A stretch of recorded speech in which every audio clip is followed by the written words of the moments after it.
Mesdames, Messieurs, bien le bonsoir. Bonsoir à notre public. Très heureux d'accueillir aussi les élèves de l'Athénée. Voilà, je vais ouvrir la séance. Le droit d'interpellation du citoyen, en fait, c'est une information tout simplement, puisqu'il existe un règlement et cette personne n'a pas suivi la législation. C'est ainsi que nous devrons le mettre au prochain conseil. Le garçon est au courant, donc il n'y a aucun problème. C'était une information. Voilà, point 2, convention ville de Beaumont. Attends, Pernet, oui. Parce que je ne vois pas en quoi le point n'a pas été respecté, puisque le règlement dit qu'on doit, que le citoyen doit envoyer son intervention au moins 15 jours francs avant la date du conseil, donc c'était le cas, et qu'il y a eu des dates de collège entre-temps pour analyser la demande, donc c'est ça que je n'ai pas compris, pourquoi la demande avait été rejetée. Il fallait que ce soit envoyé par la poste. Ah, c'est plutôt la poste. C'est tout, simplement ça. Oui, et ça a été déposé en même temps. Et ça a été fait. Voilà. Nous passons au point 2, qui est la convention ville de Beaumont et l'Athénée royale. C'est ainsi que vous avez pu voir dans le dossier cette convention qui a été passée avec l'Athénée. Y a-t-il une question? Oui. Le vote? Oui. Oui. Oui. Oui. Oui. Oui. Oui. Oui. Oui. Oui. Oui. Oui. Oui. Oui. Oui. Oui. Et oui. Unanime.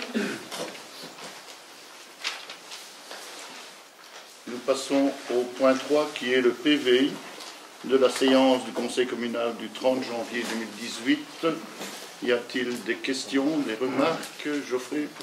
Ben voilà, bon, si ça restait comme ça ne me dérangerait pas, mais pour respecter le vote du Conseil, au point complémentaire qu'on avait indiqué pour la diminution des délégations au collège, pour le deuxième, je crois pour les petits investissements, ça a été mal corrigé, puisque je crois que dans le PV, c'est devenu, donc il y avait eu oui, oui et dit non, et donc je crois que ça a été libellé, donc décide de refuser de supprimer la délégation pour les petits investissements et de supprimer, plutôt que de supprimer. On pourrait croire que c'est et de supprimer la délégation au collège. Bien.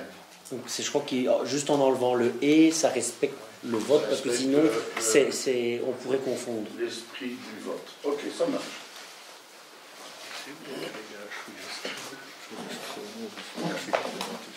Voilà.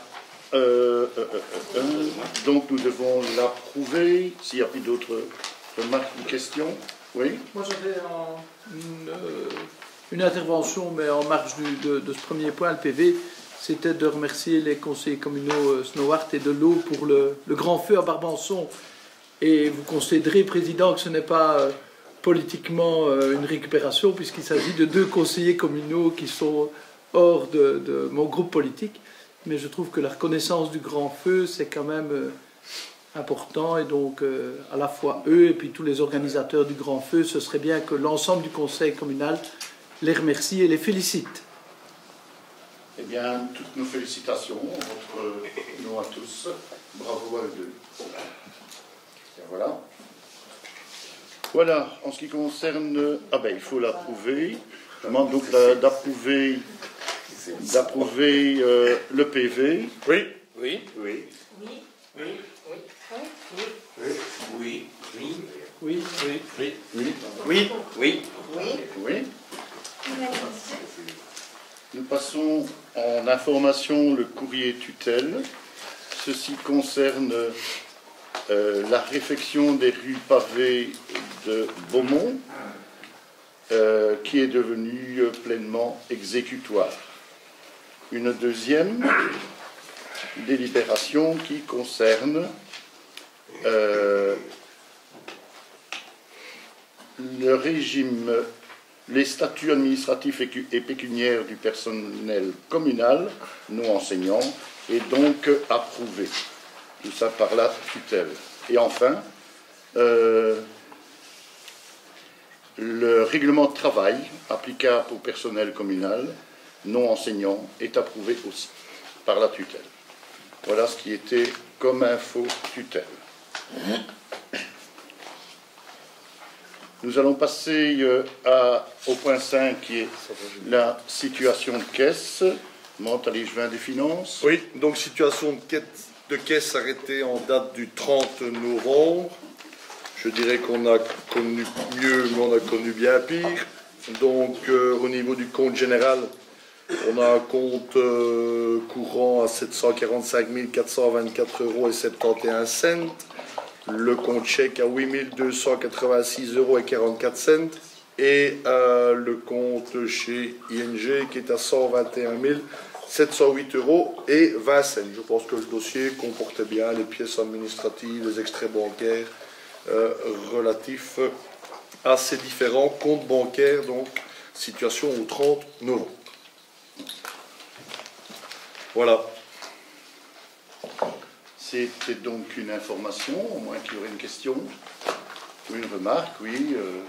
Simplement, la gestion des caisses a plusieurs fois fait l'objet d'une discussion. J'ai plusieurs fois demandé, puisqu'il y avait des gestions différentes selon l'ensemble des caisses qui sont présentes dans la commune et qui ont une raison d'être, mais c'est important de bien les gérer.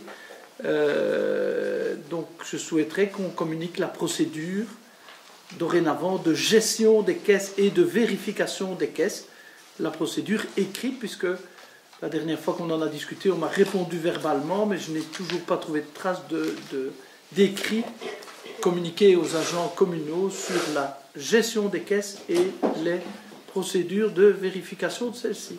Oui. Je réponds simplement qu'on est hors du jour, mais n'empêche que je peux répondre en disant il n'y a aucun problème. On va faire le tour, on va demander à la directrice générale de faire le tour un petit peu pour savoir comment aujourd'hui ça se gère à l'urbanisme, à l'état civil, etc. Mais le président, on ne se comprend pas bien. Le tour est fait, on sait comment ça se gère. Oui. Ça se gère de façon différente selon les différentes caisses. Oui. Et donc les agents communaux n'ont pas d'instruction sur la façon de gérer les caisses à l'heure d'aujourd'hui. Je pense qu'ils le gèrent très bien. Ben, vous savez comme moi qu'une caisse, c'est un sujet qui Donc peut tu être préférerais avoir sensible. un règlement.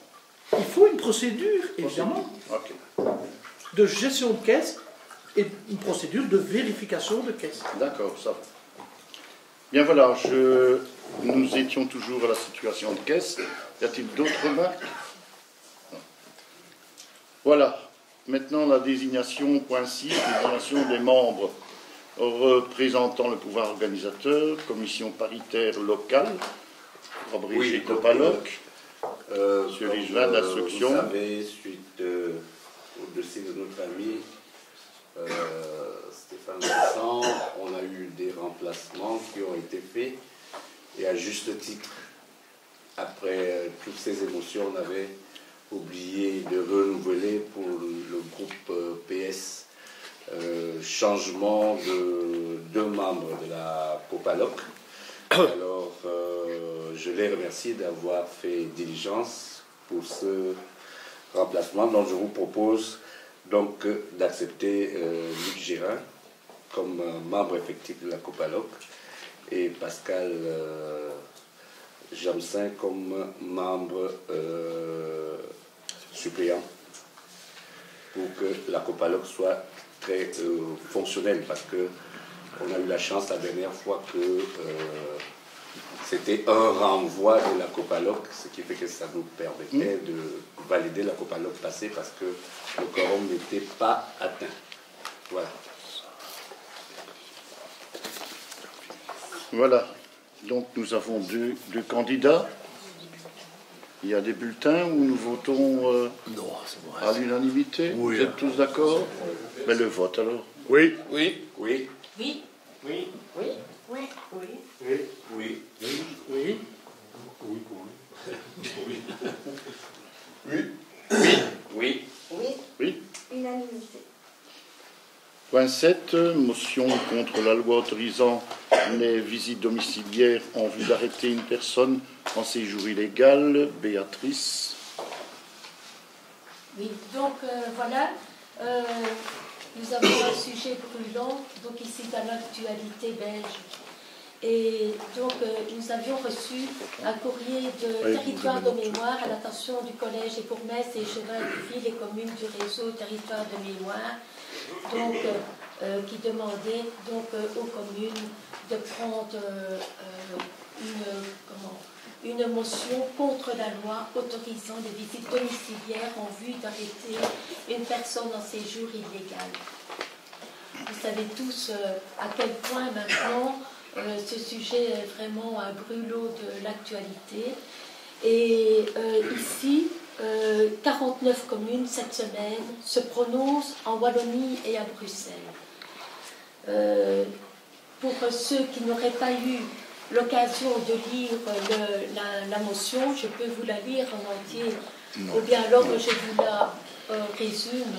Donc, en ce sens que on demande donc dans cette motion donc que l'on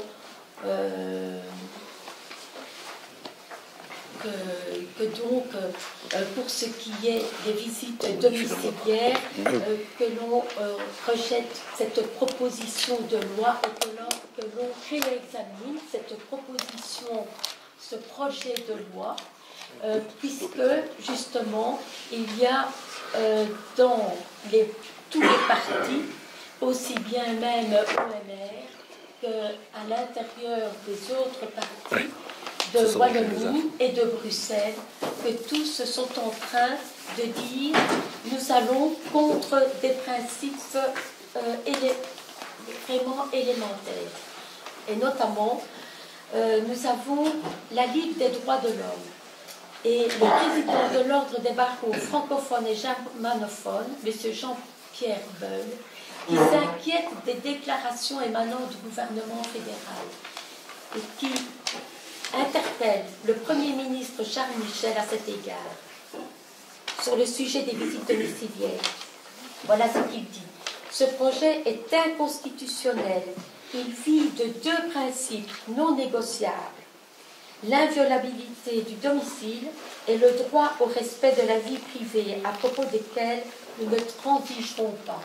Donc, il faut se rendre compte que les barreaux, qui sont aussi bien francophones que germanophones, sont vraiment inquiets de voir ce projet de loi et demandent que ce projet de loi puisse être redébattu au Parlement et voir comment on pourrait trouver une autre façon.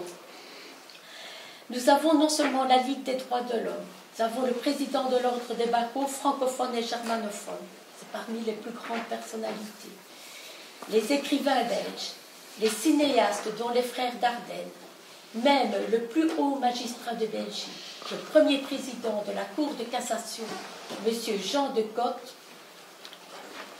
nous dit: vous n'êtes pas punissable si vous hébergez un étranger en séjour illégal pour des raisons principalement humanitaires. Donc la solidarité n'est pas punie. Quand on voit toutes ces personnalités qui s'interrogent vraiment sur ce que le gouvernement fédéral propose comme projet de loi, il y a lieu vraiment de s'inquiéter et donc de mettre cette motion à l'ordre du jour. Même Hervé Asquin, lui-même, s'est aussi outré de cette façon de procéder. Richard Miller, du MR, lui-même demande de modifier le projet de loi. Donc, devant tant d'instances, devant tant de personnalités qui représentent quand même le droit élémentaire dans la Constitution, de la Constitution belge, je pense que, voilà, nous vous demandons donc que cette motion contre la loi autorisant les visites domiciliaires en vue d'arrêter une personne en séjour illégal donc soit adoptée ici au Conseil communal de Beaumont. Voilà, avant de passer au vote, y a-t-il une remarque? Oui. Oui, je voudrais simplement témoigner que nous avons débattu de ce sujet évidemment au sein de notre groupe ARC élargi. ARC est une liste d'intérêts communaux. Nous sommes unis sur la question pour voter évidemment en faveur de la motion, en mettant bien en évidence qu'effectivement cet outil de visite domiciliaire est tout à fait inapproprié dans des dossiers administratifs. C'est un outil qui peut servir dans des infractions pénales, mais nous sommes tous bien d'accord que ça ne doit jamais être utilisé au niveau des dossiers administratifs. Dans nos débats aussi, on a soulevé la problématique des enfants en séjour illégaux dans les écoles, par exemple. Un directeur d'école ne peut pas refuser l'entrée de son école à un enfant. Donc, si on met le doigt là-dedans, on pourrait alors mettre le doigt dans des visites dans les écoles. Ça nous rappelle quand même des souvenirs assez dramatiques. Donc, nous étions bien d'accord tous. Néanmoins, c'est un sujet compliqué et on s'est posé des questions, par exemple, sur le logement à long terme de ces personnes dans les habitations. On s'est dit, mais tiens, peut-être que ça leur donne le temps de réfléchir et peut-être alors de demander un asile politique en Belgique, de se sentir finalement bien accueillis. On a aussi soulevé la question, voilà, comme ça je me fais un peu le porte-parole du groupe, d'un certain danger peut-être quand même dans ces accueils, par exemple en matière de traite des êtres humains. On n'en est pas là, mais il pourrait y avoir à un moment donné des personnes mal intentionnées qui pourraient essayer de profiter de ces personnes, et donc c'est quand même, ça reste quand même un dossier complexe et qui même si on est tout à fait d'accord sur la non-appropriée, c'est pas du tout approprié les visites domiciliaires, mais malgré tout, c'est un dossier qui continue à poser question. Voilà. Je m'étais engagée à faire une synthèse de nos échanges au sein de ARC. Geoffrey, peut-être, oui. Oui, mais nous rejoignons les points de vue aussi. Hein. C'est un peu déjà commencer à enfreindre la séparation des pouvoirs, qui est quand même un des fondements de la démocratie. Et donc voilà, nous aussi, on s'inquiète un peu que le projet de loi tel qu'il est rédigé ne soit peut-être le début d'une législation qui irait plus loin et qui là s'apprête évidemment les fondements de la démocratie. Donc voilà, nous adhérons aussi à cette motion qui doit être au moins adaptée. Dominique, peut-être mais au risque de redire ce que vient de dire Geoffrey, mais c'est clair que je pense que tu as utilisé élémentaire, c'est fondamental, c'est les fondements de notre Constitution, c'est l'inviolabilité du domicile et la protection de la vie privée. Au-delà de ça, quand il y a des infractions pénales, évidemment que à ce moment-là, la justice, via des perquisitions, via tous les moyens qu'elle a à disposition, elle doit pouvoir à un certain moment jouer son rôle. Mais on touche au fondement de la Constitution et nous pensons que le débat qui est joint par rapport aux migrants, évidemment, parce que c'est ça le débat, se mélange trop facilement. On peut avoir un autre débat sur les migrants et on peut avoir des positions différentes. Moi, pour ma part, je pense qu'on doit faire preuve d'humanisme et trouver toutes les solutions d'intégration pour ces personnes. Mais c'est un autre débat que de toucher au fondement de la Constitution, à la séparation des pouvoirs entre la justice et le politique, et au travers de ces visites domiciliaires. Donc pour le groupe PS, sans question un peu hésitante, on va dire, il y a évidemment un vote pour voter cette motion. Serge, peut-être, dernier mot. Simplement sur la forme. Je reviendrai plus tard sur un autre point, un nouveau de motion qu'on dépose ici au Conseil communal. Et je vais avoir une réflexion avec vous sur l'opportunité de multiplier les motions au sein des conseils communaux. Là, j'ai un avis assez partagé là-dessus. Ok. Je crois qu'on a fait le tour. Je peux vous demander de voter cette motion. Oui. Oui. Oui. Oui. Oui. Oui. Oui. Oui. Oui. Oui. Oui. Oui. Oui. Oui. Oui. Oui. Oui. Unanimité. Je voudrais vous remercier tous vraiment de cet avis parce que c'est vraiment garantir les droits vraiment fondamentaux que la Constitution nous a procuré depuis la naissance de la Belgique. Merci Béatrice. Voilà, nous passons au point 8. Panathlon, Wallonie-Bruxelles, convention d'adhésion pour les années 2018-2020 sur les Jeux des sports. Oui, comme on dit sans transition, un sujet un peu plus léger. Nous avons donc, j'ai eu l'occasion de rencontrer un représentant de la SBL Panathlon, donc qui est chapeauté pour ceux qui aiment le monde du sport et de l'athlétisme par M. Ozio. Et donc voilà, donc c'est une ASBL qui aide un petit peu les pouvoirs publics locaux à assurer toute une série de dynamiques sportives qui mettent en valeur le fair play. Et donc dans ce cadre-là, ils interviennent un petit peu comme soutien logistique. Nous avons budgétisé en début d'exercice une somme de 400 € pour pouvoir éventuellement avoir un parrainage avec eux. Et donc c'est un projet que je soutiens, puisque le plan d'action, c'est un plan d'action axé sur le fair play.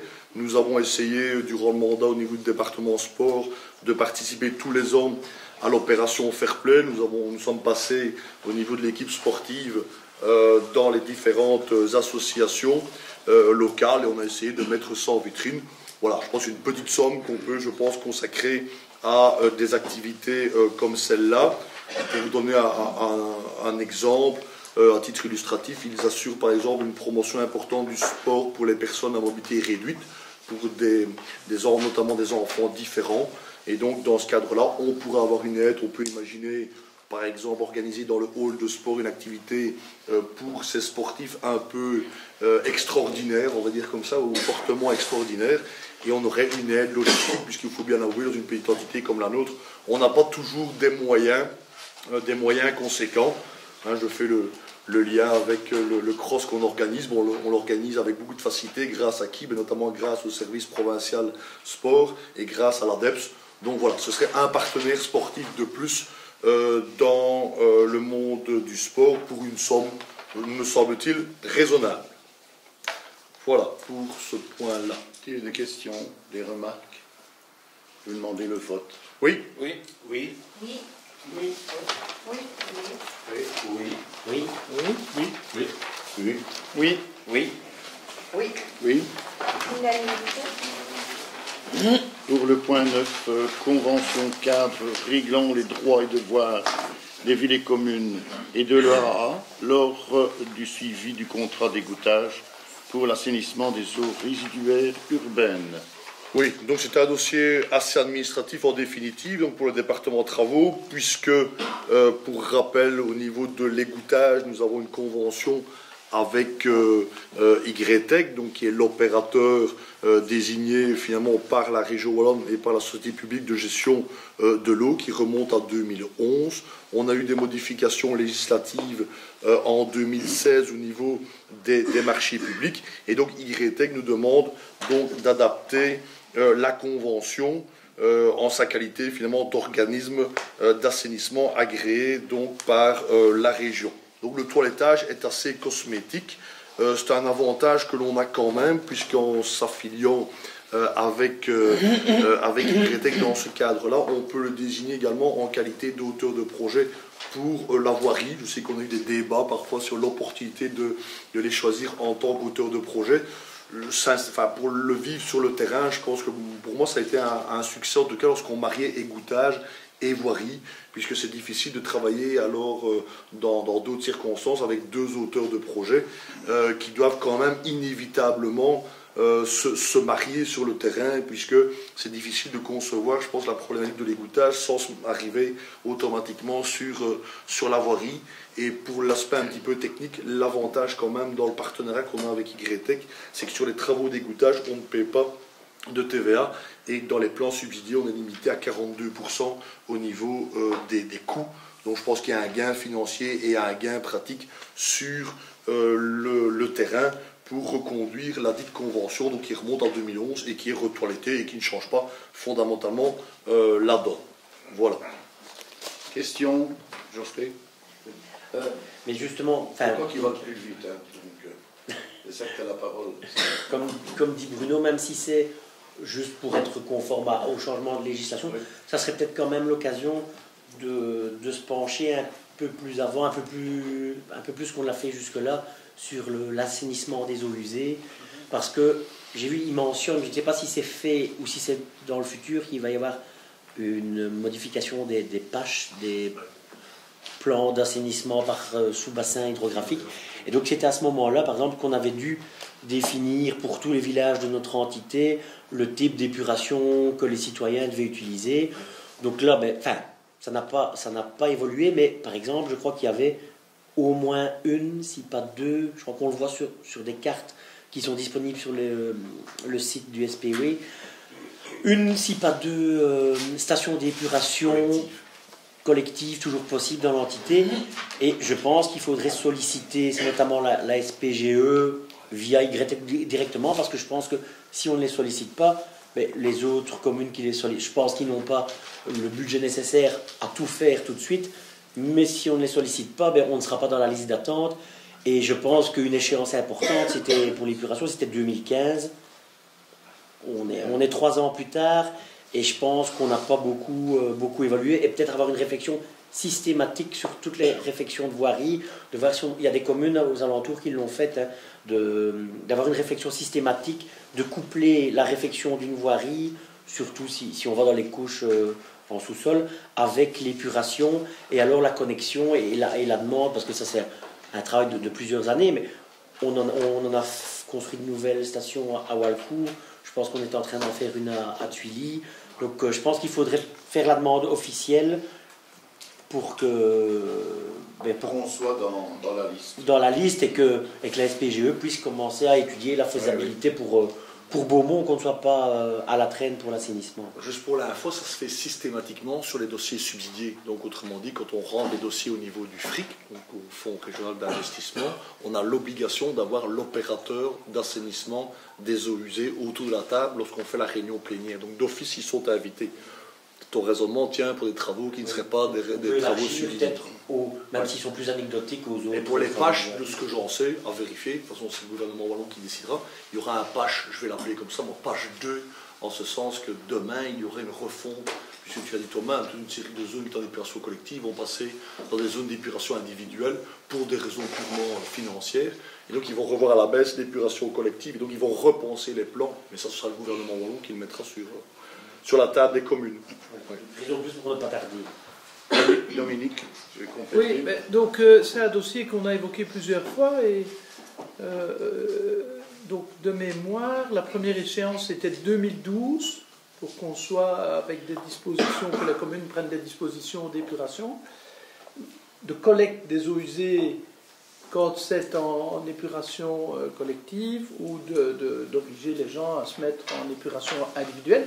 Ce qui pose d'ailleurs, je fais une digression, mais ce qui pose un problème, l'épuration individuelle, dans le bâti de certains villages tels qu'on connaît, où il n'y a pas parce que après il y a toujours des questions liées à la gravité, à la configuration de l'eau, elle coule toujours vers le bas, elle ne remonte pas, hein, et aussi à la texture du sol. Hein, si je prends l'exemple de Sorsagéry, on est sur un sol assez dur, donc c'est compliqué de mettre une citerne je ne sais plus comment on dit là, un dégraisseur, enfin bon, une citerne d'épuration individuelle. Mais donc les communes début des années 2000 avaient comme objectif 2012. Cet objectif a été reporté à 2015. On est en 2018 et si on regarde les dossiers, il faut être clair, Beaumont n'a pas beaucoup bougé par rapport à ça, par rapport à l'installation au moins de collecteurs quand c'est en collectif ou d'obliger quand c'est en individuel. Alors qu'on a une station d'épuration, notamment sur le bassin hydrologique de la Hante, hein, puisqu'on a un autre bassin sur Stré, on a une station à la sortie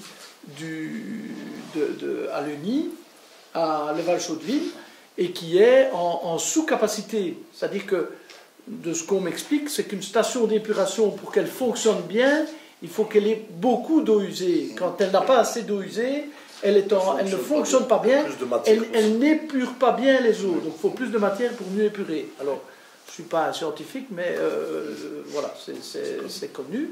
Et donc, je regrette que la ville de Beaumont n'ait pas été plus proactive pour collecter les eaux, notamment de Ranly, Barbançon, Sors-Saint-Géry, et les amener à le Val-Chaudeville pour être épurés. Bien. Y a-t-il d'autres remarques encore? Non. Donc je vous propose d'approuver donc cette convention. Oui. Oui. Oui. Oui. Oui. Oui. Oui. Oui. Oui. Oui. Oui. Oui. Oui. Oui. Oui. Unanimité. Nous allons passer au point 10, réfection des rues pavées du centre-ville. Oui, donc c'est un dossier qui revient et qui est semblable à celui de l'année passée, puisque nous avons tous fait, je pense, unanimement le constat que les rues pavées du centre-ville avaient besoin d'une nouvelle jeunesse. Donc nous avons lancé un marché public courant 2017 et nous avons réinscrit donc au budget les voies et moyens pour une deuxième phase, puisqu'il y en a pour des centaines de milliers d'euros si on veut tout refaire. Et donc, ben voilà, nous avons remis un cahier des charges semblable à celui de l'exercice précédent. On y a intégré la petite remarque pour ceux qui ont été attentifs de la tutelle qui nous demandait donc une attestation bien précise pour les entreprises. C'était le point dans les premiers points de l'ordre du jour. On vous propose toujours au niveau du collège communal une procédure négociée sans publicité. Un délai d'exécution de 60 jours, on verra un petit peu ce que l'adjudication donne, mais si on a le même opérateur technique, on peut penser qu'on pourra éventuellement marier, coupler les deux ordres de commencer les travaux. Voilà, et il y a une nouvelle fois 1000 m² de budgétisés. Donc voilà, si on arrive à faire ça d'ici la fin de l'exercice 2018, on aura fait un pas en avant, même si tout ne sera pas refait, toute la rue de la déportation ne sera pas refaite, toute la Grand Place ne sera pas refaite, tous les parkings ne seront pas refaits, mais on aura déjà avancé et en tout cas le mouvement sera initié. Voilà pour la synthèse de ce point-là. Y a-t-il une question? Donc je vous demande d'approuver le cahier de charge. Oui. Oui. Oui. Oui. Oui. Oui. Oui. Oui. Oui. Oui. Oui. Oui. Oui. Oui. Oui. Oui. Oui. Oui. Unanimité. Tu veux, là. Voilà, nous passons au point suivant qui est le point 11, achat de 2 téléviseurs pour l'école de Ranligne sur les jeunes d'instruction. Oui, c'est juste pour demander qu'on achète 2 écrans adaptés au nouveau programme pédagogique pour les maternelles et les primaires, pour vous savez qu'ils sont à 2 sites. Et qu'actuellement, point de vue télévisuel, c'était presque le 19e siècle. Donc après les acteurs sur place et leurs fiches techniques, donc ils ont demandé à ce qu'on leur achète ces deux écrans de télévision. Voilà. Question, Geoffrey, d'abord. J'ai pas bien compris. C'est pas pour. C'est pour donner des cours sur ce support-là, c'est ça? Oui. Ah oui, il y a des supports pédagogiques sur Oui. sur DVD qui vont se donner. Surtout à maternelle. Et ça pourrait être généralisé à toutes les écoles de l'entité. Bien sûr. Isabelle. On commence par les plus petites, après les budgets d'augmenter. J'ai une question. Pas du tout pour refuser évidemment les télés, mais je me demande pourquoi des télévisions? Pourquoi, tant qu'à faire des frais, ne pas s'équiper d'un multimédia plus performant? Si j'ai un tout petit ordinateur, parce que j'ai vu le devis, il est quand même assez élevé, mais un petit ordinateur avec un écran, je sais faire beaucoup de choses, beaucoup plus de choses qu'avec juste une télévision. Tu comprends ce que je veux dire? Juste parce qu'on est dans le programme d'informatisation des écoles. Donc c'est pour ça qu'on demande un minimum pour l'instant, parce que vous savez bien, on a des classes informatiques que la communauté française nous donne, enfin la Wallonie-Bruxelles nous donne. On en a déjà à Thirimont, on a à Sorcellerie, et ça s'agrandit, ça va arriver à Stré bientôt. Après, ça va arriver à Ranligne, on en a déjà à Barbançon aussi.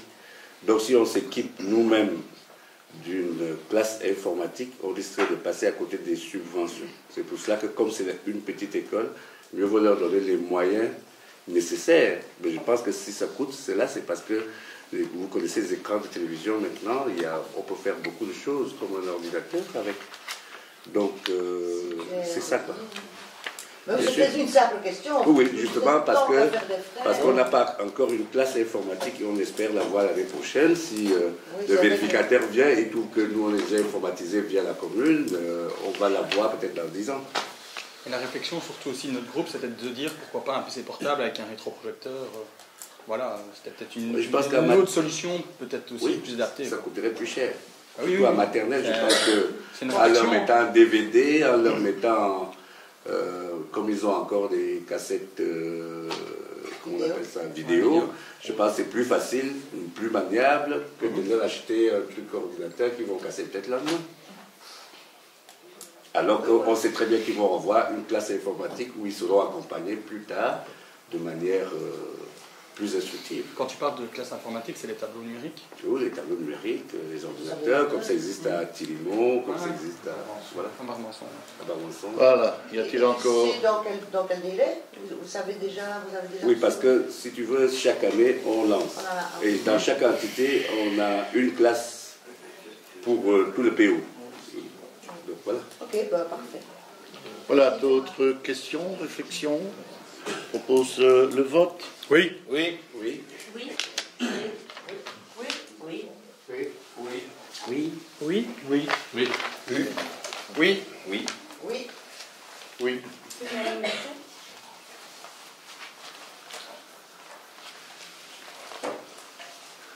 Faut que tu lances ça, Charles. Ah, pardon. Le point suivant, vente de matériel au service technique. Oui, donc le département enseignement achète du neuf, le service technique vend du vieux.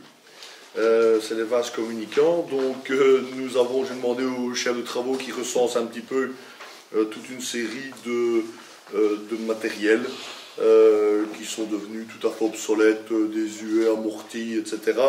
Il y a même du matériel, ne vous en étonnez pas, pour ceux qui ont de la mémoire sur le sujet. Nous avons déjà vendu du matériel, mais qui avait été acheté par des gens. On a envoyé un premier courrier, un rappel, ils n'ont jamais payé, ils ne sont jamais venus le chercher.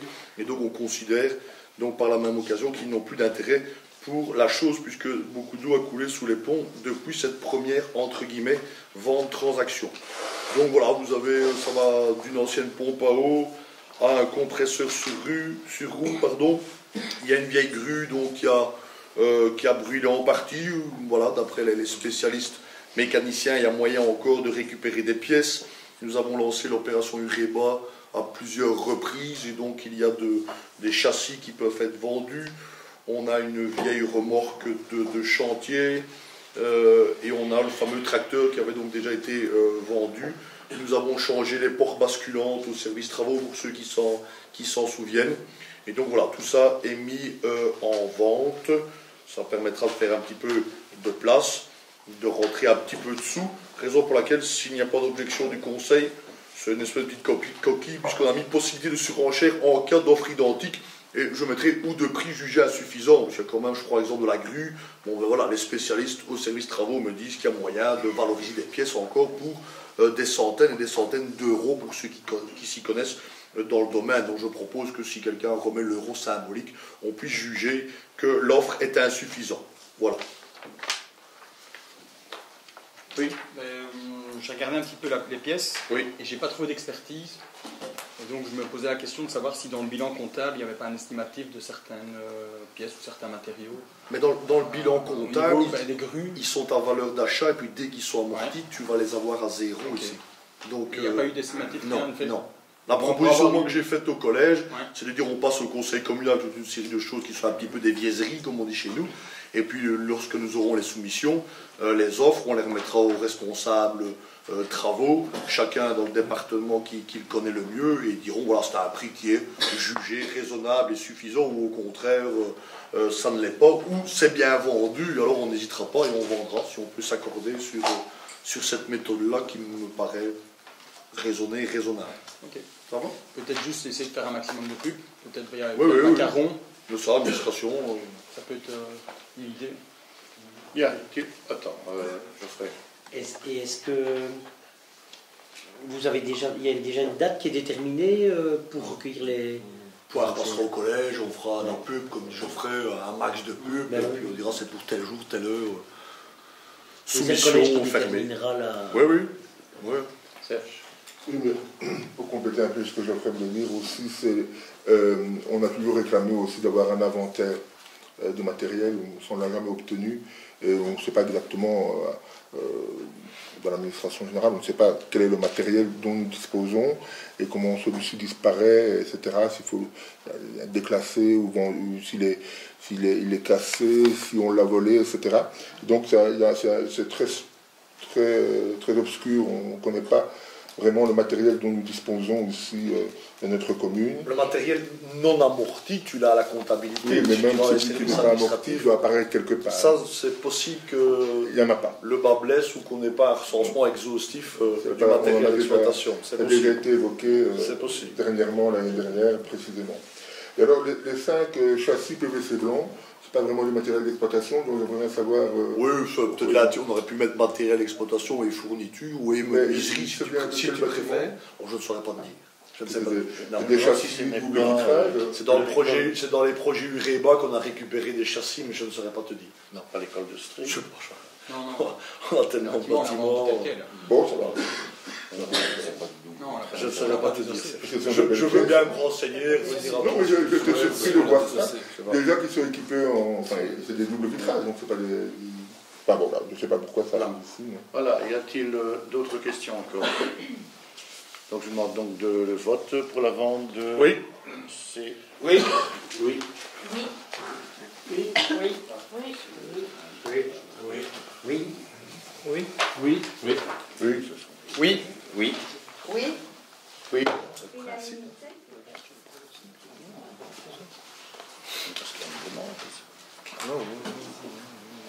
Enfin bref, voilà, nous passons au point suivant qui est la vente de principe du terrain à Leval-Chaudeville. C'est un terrain qui se trouve en zone d'habitat, qui se trouve à la rue de la Plaquette, d'une superficie de 7,24 /. Le bien a été estimé à 40 € le mètre carré. Oui.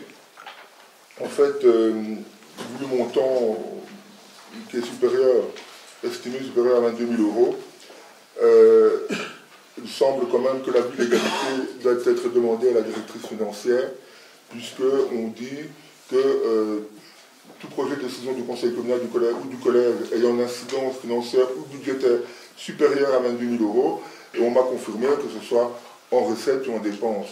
Et donc, il y a un avis de légalité à demander. Donc, pour ça, le groupe ARC propose de reporter ce point à la prochaine séance et d'avoir cet avis de légalité. Aucun problème pour moi.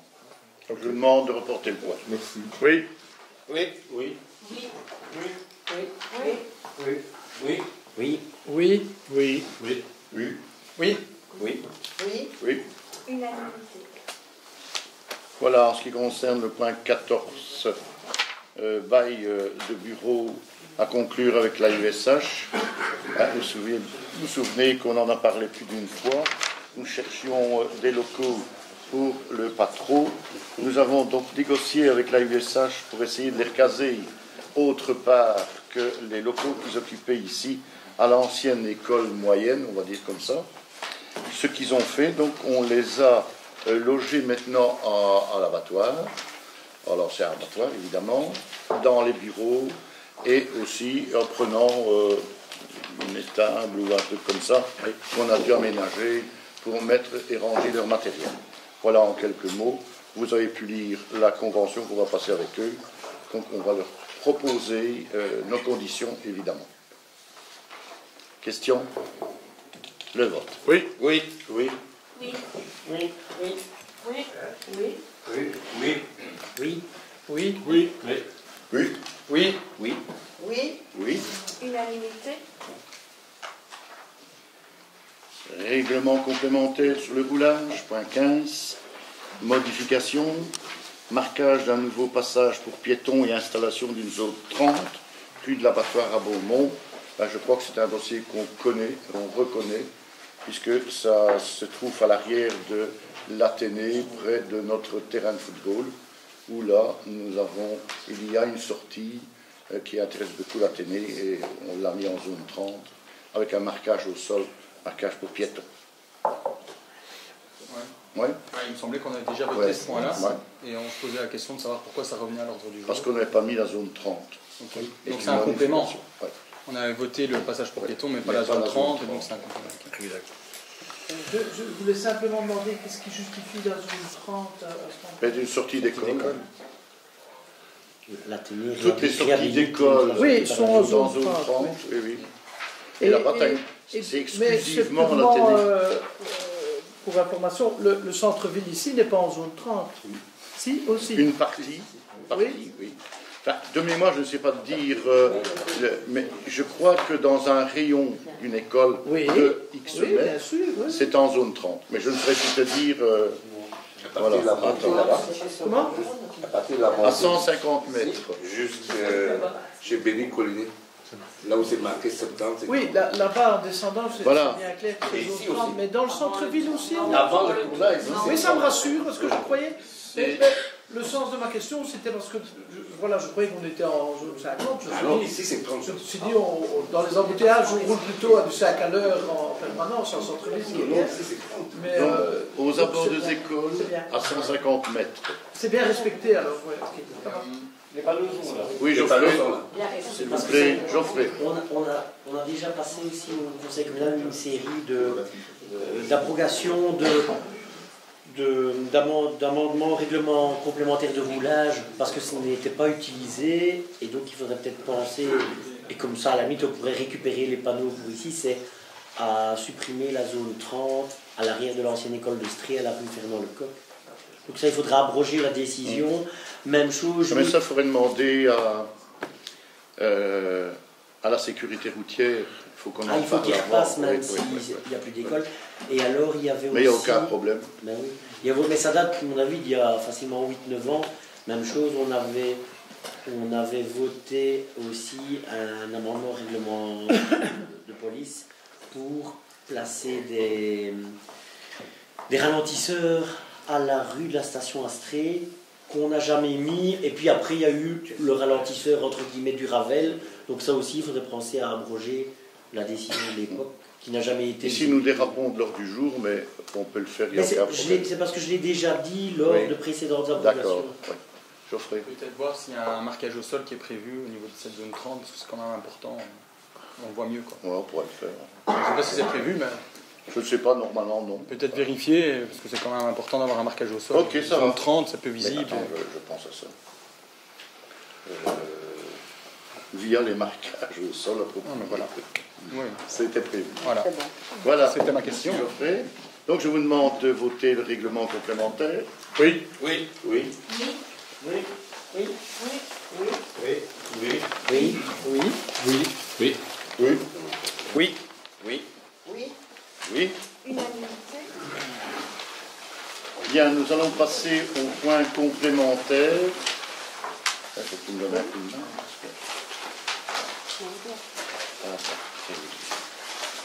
Voilà, à la demande du groupe PS et ARC, les points suivants sont ajoutés à l'ordre du jour. Projet du budget 2018, planification du travail du conseil communal et de l'administration communale pour approbation. Oui, ça reprend une partie des grands projets prévus pour le budget 2018, le budget de la ville. Et alors voilà, pour essayer d'y voir plus clair, pour essayer de planifier le travail de l'administration, à la limite, même nous pour savoir quel dossier étudier, à quel moment. Voilà, on vous propose un planning qui reprend pas mal de projets. Bon, on a essayé d'être le plus large possible. Maintenant, je suppose qu'il y a des délais qui ne pourront pas toujours être suivis, mais on demanderait, c'est pour ça qu'on propose au Conseil communal d'arrêter ce programme de fonctionnement sur l'année pour que, éventuellement, ça soit le fil conducteur du travail de l'administration communale pour les formalités administratives qui suivent. Hein. Et donc on a indiqué en bas du tableau qu'évidemment le tableau est adaptable et qu'il peut comprendre d'autres projets si jamais l'administration communale, le personnel communal veut s'en servir pour ajouter d'autres projets. Mais ça serait bien qu'on essaye de se tenir à ce planning-là pour l'année, comme ça on essaierait au moins de concrétiser les grands projets, enfin grands, tout est relatif, mais qui sont prévus au budget 2018. Moi, je ne suis pas contre, simplement que j'aimerais bien d'avoir aussi l'avis de nos employés, de tous les services, pour voir un petit peu s'ils seraient capables d'avoir un rythme de travail de ce que vous souhaitiez. Nous on n'en voit pas d'inconvénient, mais on ne voudrait pas non plus... Mais c'est ça, à la limite, si jamais vous pouvez toujours faire un tour au sein du personnel, et que eux disent, voilà, telle date, ça ne va pas...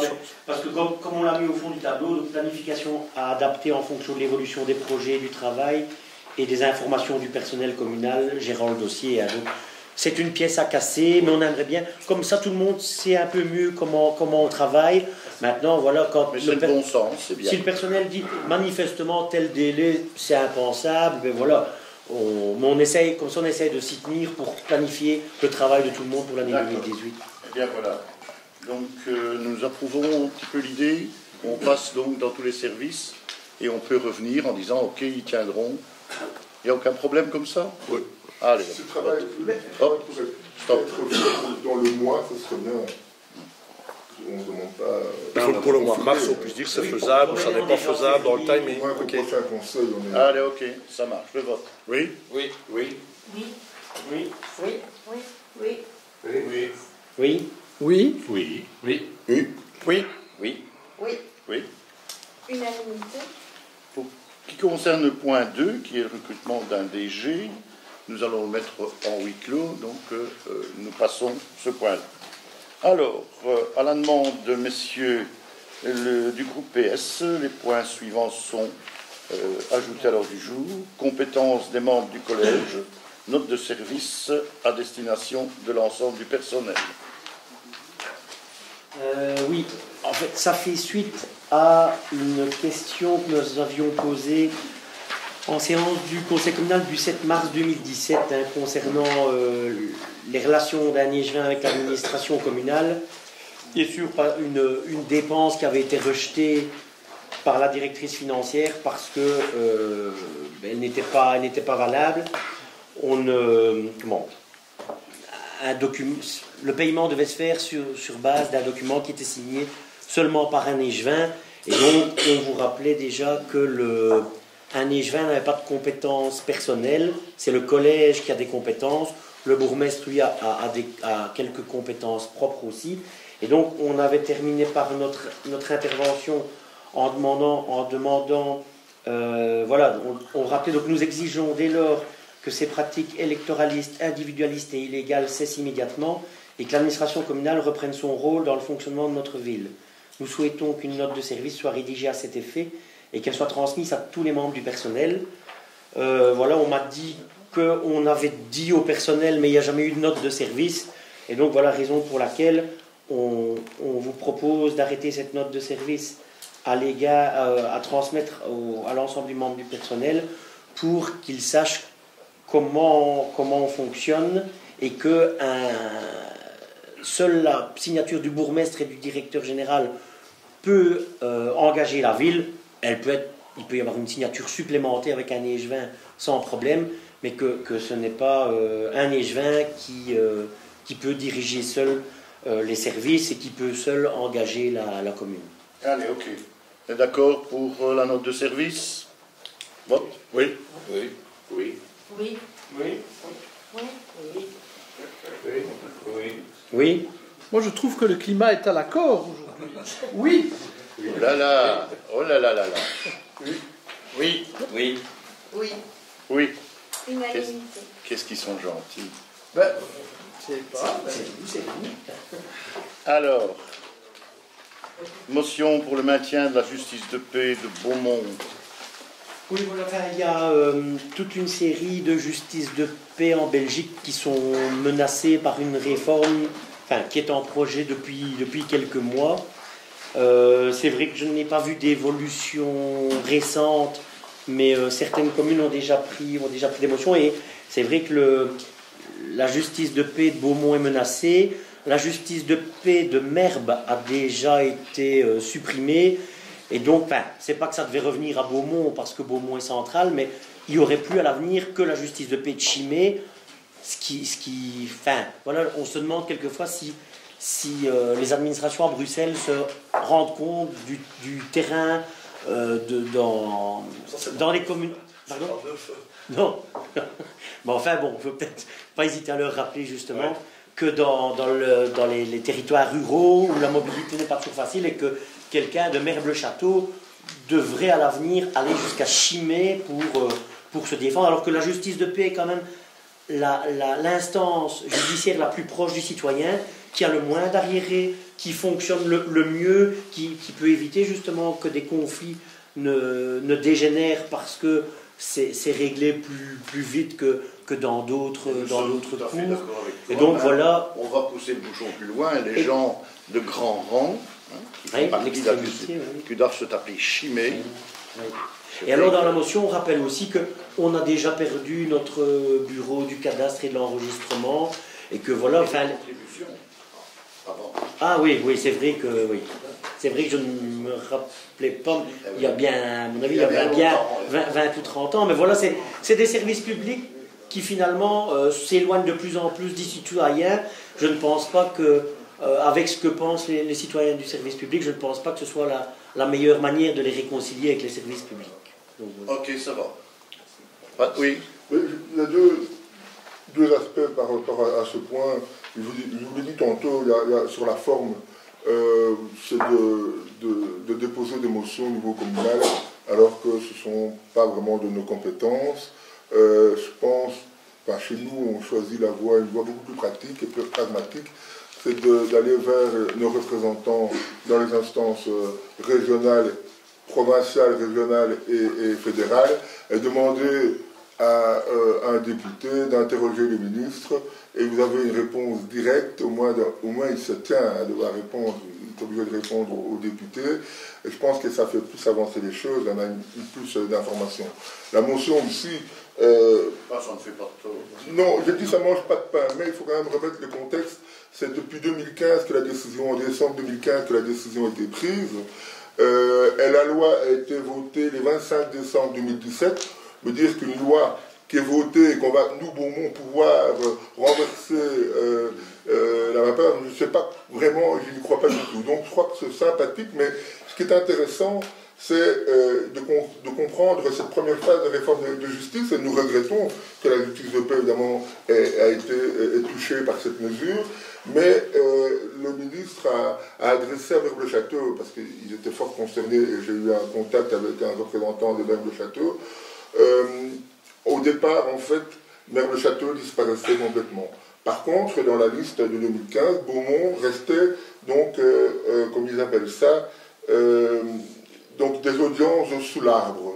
Alors, c'est-à-dire que on doit ce nom sous l'arbre à Louis IX, Saint-Louis du XIIIe siècle, roi de France, capétien. Et donc, cette idée, c'est de dire, en fait, Beaumont, voilà, le siège est à Chimay, mais le juge de paix, greffier, peuvent venir dans une structure qu'il faut prévoir, faire rendre justice, en tout cas entendre les citoyens. Et Merbes-le-Château n'était pas prévu suite cette compensation, donc Merbes l'a obtenu. Évidemment, ils ne savent pas comment mettre matériellement, concevoir cette justice sous l'arbre, hein. C'est pas un chêne, il faut un local quand même, hermétique. Et donc il faudrait peut-être aussi plutôt nous intéresser, et je demande au collège, c'est de s'adresser au ministre Kunz, à son administration, pour voir comment nous pouvons matérialiser ce bâtiment qui pourrait permettre aux juges de paix, greffiers, de venir à la rencontre des citoyens et donc rapprocher, compenser cette distance comme nous regrettions avant. Donc il y a des bâtiments, centres culturels, etc. Mais je serais intéressé, en tout cas, moi je trouve que le groupe ARC propose de plutôt aller demander comment nous pourrions adapter cela ici sur Beaumont, quelles sont les contraintes. Donc il faudrait prévoir peut-être un budget pour cela. Parce que bon, la motion, on vous dit ça ne mange pas de pain, mais c'est trop tard, la loi est votée. Enfin, je suis désolé, mais ça peut perdre du temps. Et donc, sur l'émotion, je vous dis, faisons attention, on arrive dans une période électorale, il ne faudrait pas non plus que certains groupes politiques de l'opposition au niveau régional et fédéral utilisent, instrumentalisent le conseil communal pour dire « Ah, je ne suis pas d'accord avec ce qu'ils vont décider ». On a tous la plupart des groupes ont des représentants au Parlement, wallon ou fédéral. Je pense que c'est la place là-bas pour débattre. Ne nous envahissons pas de motions. Vous avez dit tantôt que vous étiez un groupe citoyen, je n'ai pas bien compris, avec les relais régionaux, il y a une petite contradiction intellectuelle. Je ne dis pas, on a nos libertés de pensée, d'action. La perche était tendue, je me suis permis de la saisir. Je ne vois pas en quoi le groupe PS voulait faire la même chose. Ce qui peut-être, en tout cas, l'efficacité, c'est qu'on a un retour parfois, bien souvent, du régional ou d'un ministre régional qu'on a déjà d'ailleurs transposé dans les commissions. Donc c'est quand même... C'était une réflexion clin d'œil. Voilà. Oui, mais moi je ne me sens pas... Tu sais, moi je suis libre de dire ce que je suis libre de penser, de dire ce que je veux. Je ne suis pas tenu par un endoctrinement de parti. Super. Et donc voilà. Franchement, maintenant... Si tu m'as entendu, maintenant comme tu es échevin, ce serait intéressant que tu t'intéresses un peu à ce problème-là. Droit. Attends, il y a d'abord Godfrey. Oui, comment mais, Serge, dans la motion, c'est vrai qu'on mentionne aussi de transmettre, enfin on demande de transmettre justement aux ministres au pluriel concernés et aux parlementaires de la province de Hainaut, donc tout parti confondu. Et alors, voilà, il y a encore des communes qui ont pris cette motion en novembre, en décembre. Peut-être que dans les arrêtés d'exécution, ça pourrait être adapté. Et comme tu dis, c'est vrai que pourquoi pas prendre contact avec le cabinet du ministre aussi pour voir quelle latitude il y a. Mais enfin, comme on est un petit peu dans l'urgence... Ça va. Dominique? Mais outre la taquinerie, je pense que globalement la démarche du groupe PS que Geoffrey a expliqué et les commentaires de Serge se rejoignent. L'important, c'est que la justice de paix, qui est celle la plus proche du citoyen, puisse s'exercer avec les infrastructures nécessaires et pour que le citoyen, d'une façon ou d'une autre, y ait accès. Donc, les suppressions de justice de paix avec les territoires ruraux qui sont larges, une mobilité qui s'est restreinte, parce que essayer de prendre le bus de Grand Rang à Chimay pour trouver les horaires de bus et qui correspondent, c'est pas évident. Donc voilà, nous on votera cette motion avec effectivement le lieu où ça se situe, c'est les lieux de pouvoir législatif, c'est là que ça doit discuter et c'est là qu'on doit pouvoir trouver des solutions. Mais c'est important que le Conseil communal de Beaumont souligne cette question de justice de paix et de proximité de la justice de paix. Et donc le Conseil communal et le collège, évidemment, doit se saisir particulièrement de ça pour faire en sorte que ça se maintienne sur le territoire de notre entité et de la zone. Vous proposez de voter cette motion? Oui. Oui. Oui. Oui. Oui. Oui. Oui. Oui. Oui. Oui. Oui. Oui. Oui. Oui. Unanimité. Nous passons à la demande du groupe ARC, qui est commission. Je vois Isabelle que c'est à toi, analyse et observation sur leur fonctionnement. Oui, je voulais juste attirer l'attention sur voilà, des commissions, à mon sens, à notre sens, en tout cas, permettent de travailler d'une manière dynamique, rapide, d'être souple, parce qu'on est moins nombreux, parce qu'on peut réagir plus vite, etc. Et donc, je voudrais attirer l'attention sur le fait qu'il est important que les réunions des commissions soient régulières, soient maintenues, qu'elles ne soient pas reportées, changées, qu'elles soient toujours suivies d'un PV. C'est très très important et que le PV circule vite entre les membres de la commission. Et donc voilà, pour qu'elle soit efficace, il faut qu'elle puisse se réunir rapidement entre deux conseils communaux. Donc, je pense que c'est un peu différent d'une commission à l'autre. Cette semaine, il y a eu des reports de commission.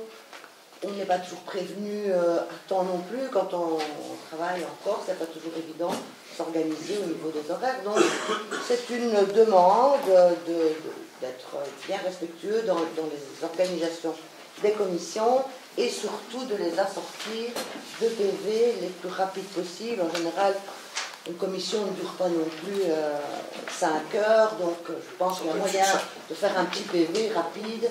Comme ça, on communique beaucoup plus rapidement entre soi et on peut garder le caractère dynamique et critique des commissions. C'est bien à ça qu'elles servent, je pense.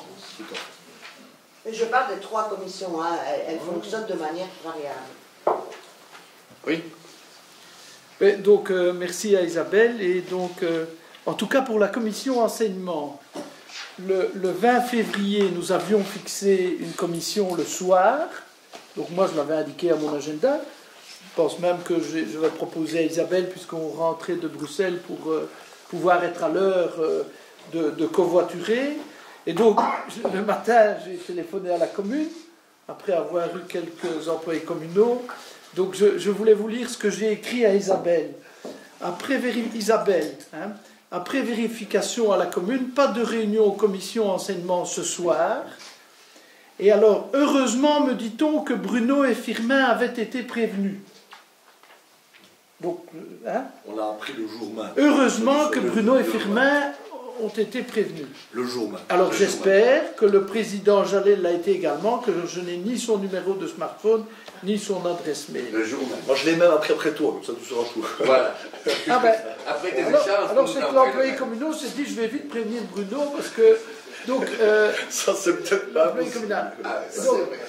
Outre ça, je rappelle qu'on s'est quand même fixé comme objectif le mois de juin, pour que sur l'école de Sors-Saint-Géry, pour que le dossier soit à niveau tel, le mois de juin, pourquoi? Parce que je vous rappelle qu'il y a des élections communales en octobre et qu'il peut y avoir d'autres personnes autour de la table, pour qu'au mois de juin, on ne puisse plus faire marche arrière sur ce dossier.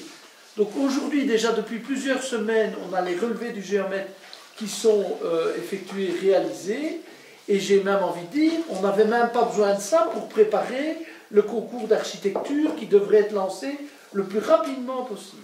Donc, moi je m'associe vraiment à la question du fonctionnement tel que soulevé par Isabelle, et particulièrement pour ce dossier d'école de sorcellerie, qui a un peu été le dossier emblématique de pourquoi on met en place des commissions, hein, parce que c'est un dossier qu'on souhaite vraiment soutenir, qui nous tient à cœur, à plusieurs, et qui est important pour l'avenir de notre société.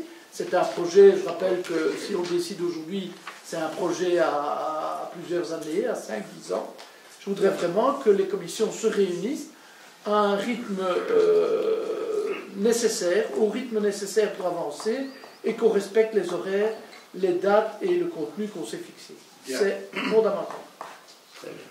Est-il d'autres? L'intérêt des PV, en tout cas, pour le moment, j'ai vu qu'un PV circuler. Il a été rédigé par une conseillère communale. L'administration n'a communiqué aucun PV.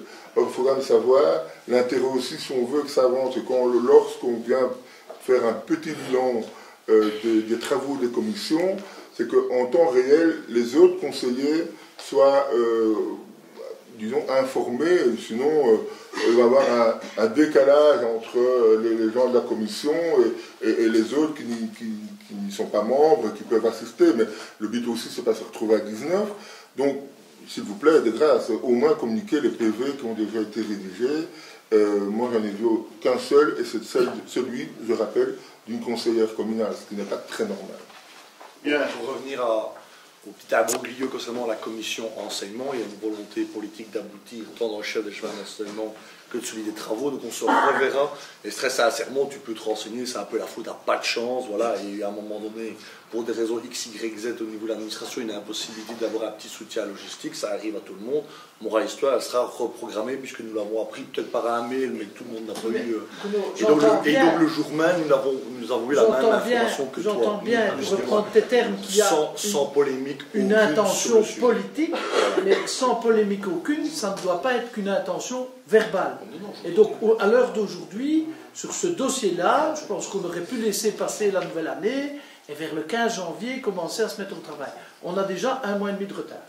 Enfin, et c'est vous qui êtes aux manettes. Très concrètement, nous avons les plans du géomètre aujourd'hui. Ça veut dire très concrètement qu'on peut demain, c'est une image pour demain, dans une commission enseignement, rencontrer, comme ça a été prévu, le personnel pédagogique, les travailleurs du terrain, avoir leur assentiment par rapport aux grandes orientations, remettre l'ouvrage sur le métier au travers d'un cahier des charges pour un auteur de projet dans un marché de concours, et nous serons encore très concrètement en avril. Ça veut dire que d'ici l'été, on peut avoir, puisque c'était ton calendrier, avoir un projet ficelé par rapport à grandes orientations de ce que serait demain le bâti scolaire pour Sault-Saint-Géry. Ça tient toujours la route. Il ne faut pas traîner, tu as raison.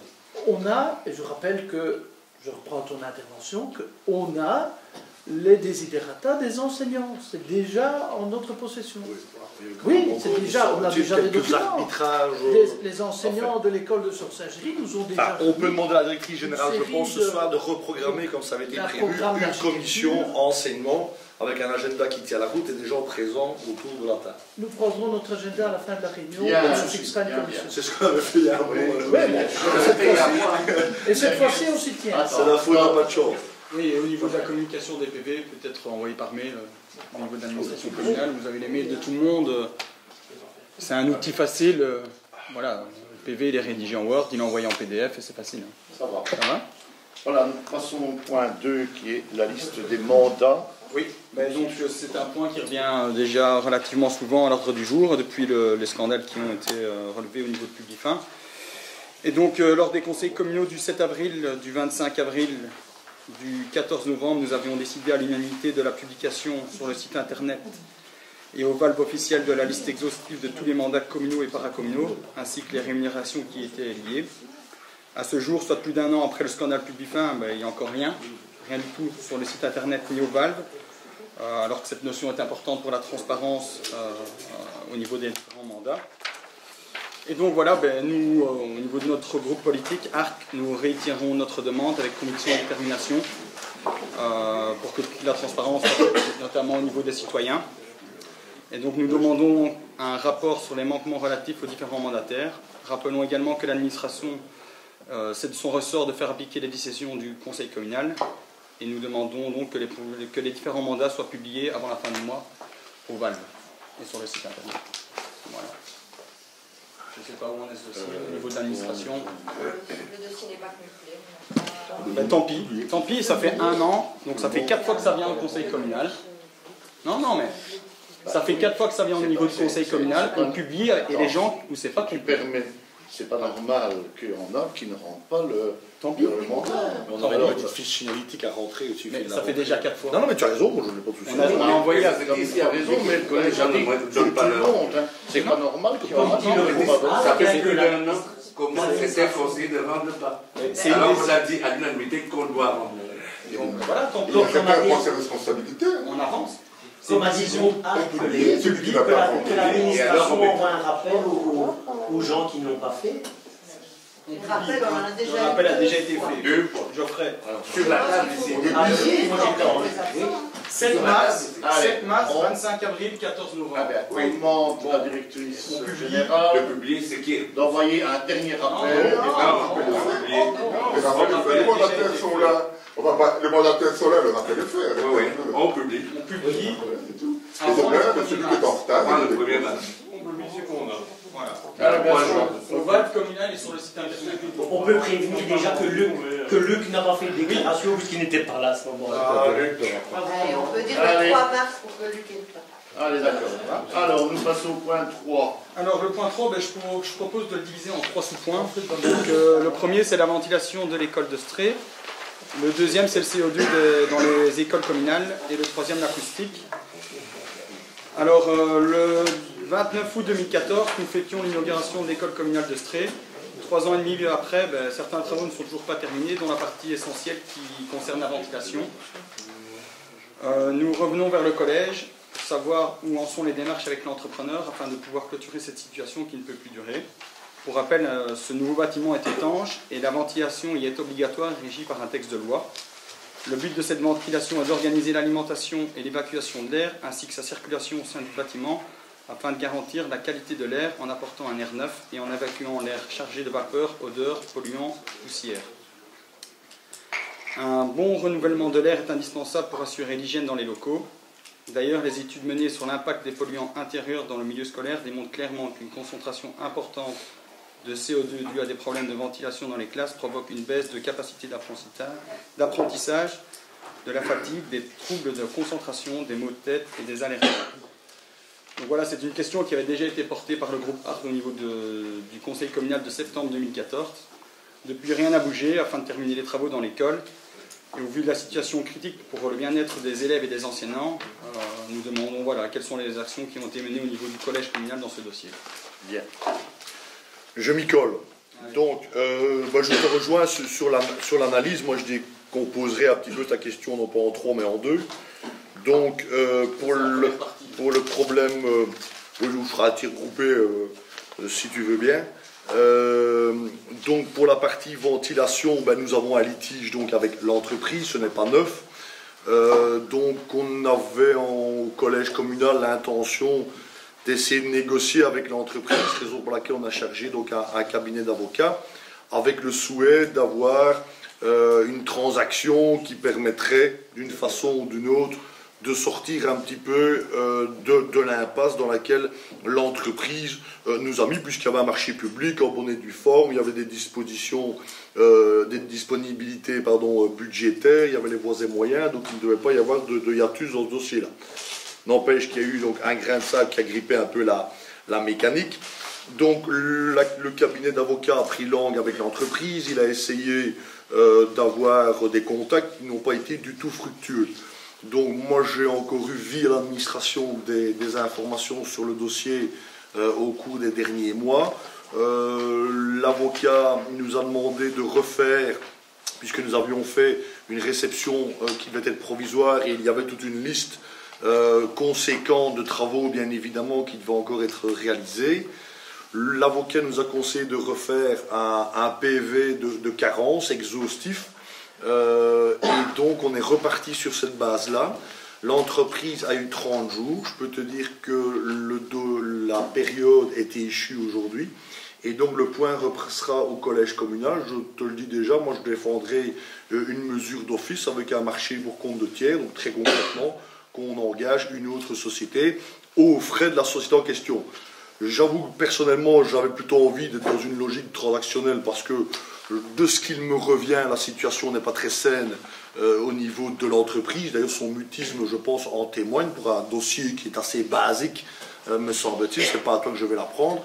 Et donc, morale d'histoire, je pensais qu'il était de bon ton d'essayer d'aller jusqu'au bout d'un règlement à l'amiable. Je reste convaincu qu'il vaut mieux une mauvaise paix qu'une bonne guerre.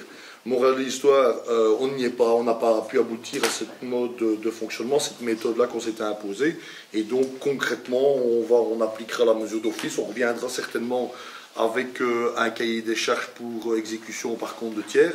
Voilà, je voulais avoir des assurances financières quand même, mais là on se fera aider par l'avocat, puisque jusqu'ici il a simplement joué un petit peu avec quelques effets de manche, je dirais scripturaux, pour faire peur un petit peu à la partie adverse. Maintenant, on va avoir besoin de son aide pour un dossier réellement technique, puisque c'est quand même pas évident de monter ce genre de marché, puisque nous adjugerons une entreprise tiers fera le job, et on devra porter une créance à charge finalement de la société défaillante. Donc voilà, mais on n'y échappera pas, je pense. On n'y échappera pas. Ouais.